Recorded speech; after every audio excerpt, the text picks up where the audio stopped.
Hey third graders, we're going to continue reading The Night at Dawn by Mary Pope Osborne. Alright, so in this video I'm going to read chapters 4, 5, and 6, and then after each chapter I will read you the questions. So then you can listen to me read and then answer the questions on your own, okay? So how do you like the book so far? How does it compare to the first book that we just read? Do you like the knights or do you like the dinosaurs? I probably like the dinosaurs better, but if you continue reading this series, there's one about pirates and that one's good too. All right, so let's read chapter 4, and it starts on page 24. All right, so it's called Into the Castle. "I'm going to kill her," muttered Jack. He threw his stuff into his pack and moved toward the drawbridge. He hoped no one would see him. It was getting darker. It must be night. When he got to the bridge, he started across. The wooden planks creaked under his feet. He peered over the edge of the bridge. Were there any crocodiles in the moat? He couldn't tell. "Halt!" someone shouted. A guard on top of the castle wall was looking down. Jack dashed across the bridge. He ran through the castle gate and into the courtyard. From inside the castle came the sounds of music, shouting, and laughter. Jack hurried to a dark corner and crouched down. He shivered as he looked around for Annie. Torches lit the high wall around the courtyard. The courtyard was nearly empty. Two boys led horses that clopped over the gray cobblestones. "Nay!" Jack turned. It was a knight's black horse. He peered in the darkness. There was Annie. She was hiding behind a well in the center of the courtyard. She waved at him. Jack waved back. He waited till the boys and horses disappeared inside the stable. Then he dashed to the well. "I'm going to find the music," whispered Annie. "Are you coming?" "Okay," Jack said with a sigh. They tiptoed together across the cobblestones. Then they slipped into the entrance of the castle. Noise and music came from a bright room in front of them. They stood on one side of the doorway and peeked in. "The feast in the great hall?" whispered Jack. He held his breath as he stared in awe. A giant fireplace blazed at one end of the noisy room. Antlers and rugs hung on the stone walls. Flowers covered the floor. Boys in short dresses carried huge trays of food. Dogs were fighting over bones under the tables. People in bright clothes and funny hats strolled among the crowd. Some played funny-shaped guitars. Some tossed balls in the air some balanced swords on their hands. Men and women dressed in capes and furs sat at long, crowded wooden tables. "I wonder which one is the knight," she said.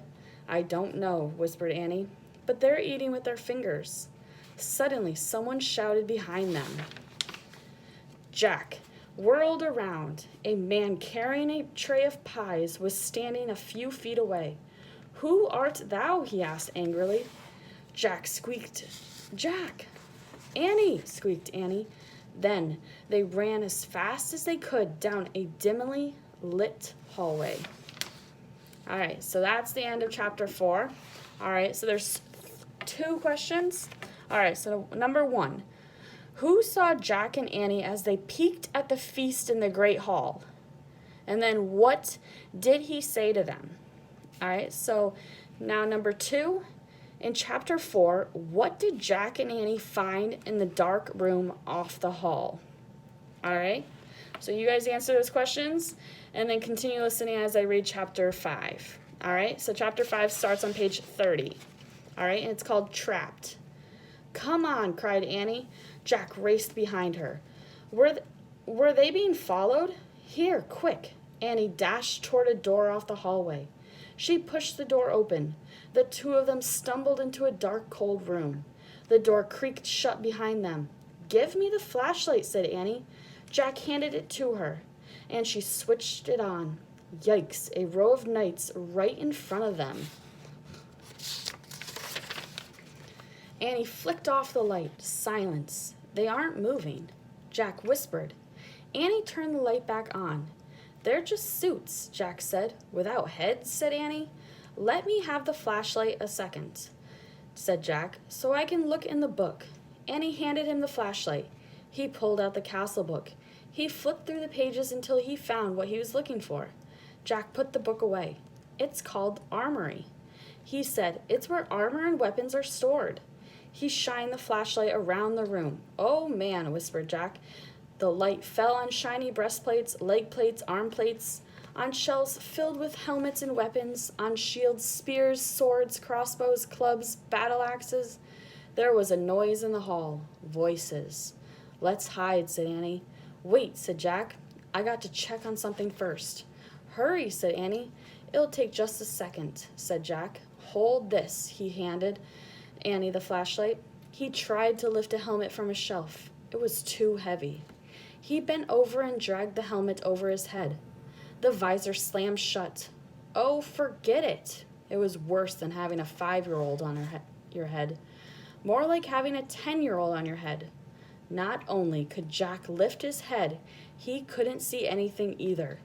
Jack, Annie's voice sounded far away. "The voices are getting closer. Turn off the flashlight," Jack's voice echoed inside the metal chamber. He struggled to get the helmet off.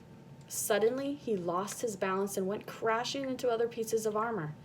The metal plates and weapons clattered to the floor. Jack lay on the floor in the dark. He tried to get up, but his head was too heavy. He heard deep voices. Someone grabbed him by the arm. The next thing he knew, his helmet was yanked off. He was staring into a blazing light of fiery torch. All right, so that's the end of chapter 5. All right, so we have 2 questions. All right, so we have not read this part, so I guess there's no questions at chapter 5. All right, so let's continue reading chapter 6. All right, so chapter 6 starts on page 36. All right, so it's called Ta-Da.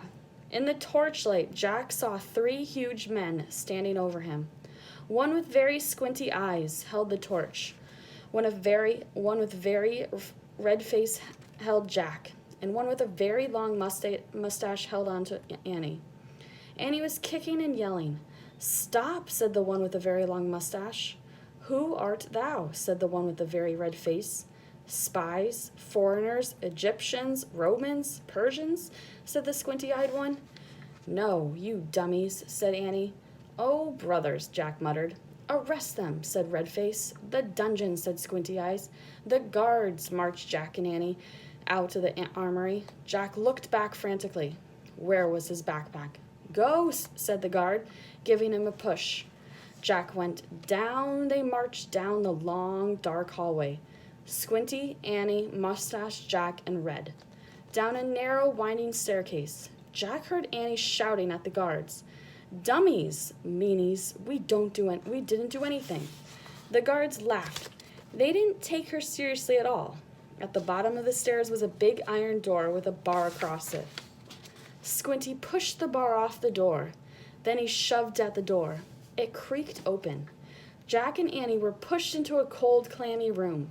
The fiery torch lit the dungeon. There were chains hanging from the filthy walls. Water dripped from the ceiling, making puddles on the stone floor. It was the creepiest place Jack had ever seen. "Well, keep them here till the feast is done. Then turn them over to the Duke," said Squinty. "He knows how to take care of thieves." "There will be hanging tomorrow," said Mustache. "If the rats don't get them first," said Red. They all laughed.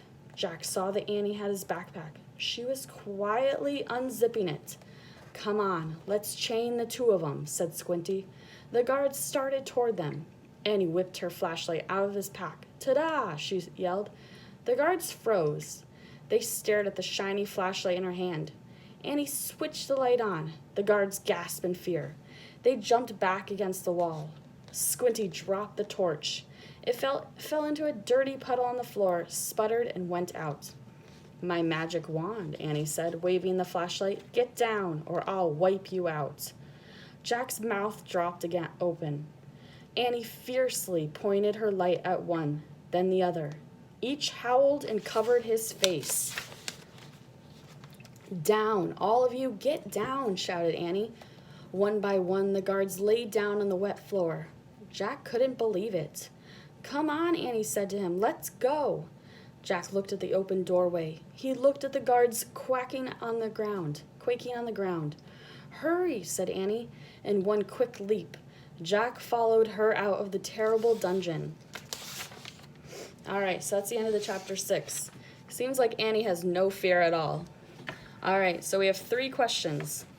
All right, so who were Squinty, Mustache, and Red? Was it A, 3 knights that took Jack and Annie back to the treehouse? B, 3 men that had captured Jack and Annie? C, 3 servants who helped Jack and Annie hide? Or D, 3 kings who wanted Jack and Annie to become knights? All right, so circle the best answer. Let's move on to number 4.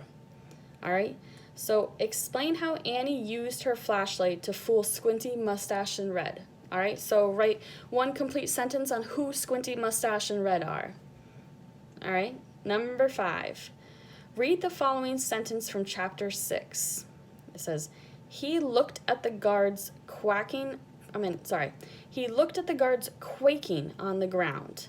What does the underlined word mean?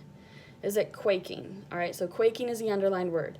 Does it mean A, making a sound like a duck, B, shaking, C, crying and yelling, or D, sleeping? All right, so the word is quaking. I keep mixing it up for quacking. All right, but it's quaking. All right, so that's the end of all the chapters 4 through 6 questions. All right, so in another video, I will finish the book for you. I hope you're enjoying the book so far. I loved Magic Treehouse books when I was younger, but all right, so see you when I see you again.